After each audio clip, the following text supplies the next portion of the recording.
Her gün yeni bir yatırım, yeni bir fırsata sığdırmaya devam ediyoruz. Merhabalar, Kablolar Grup Gayrimenkul'den Kadir ben.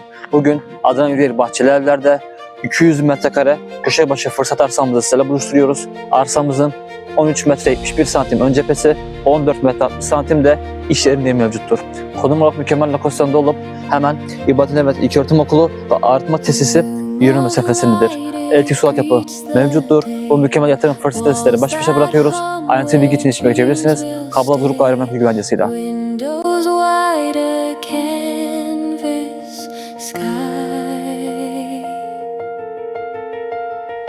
Open doors where futures bloom.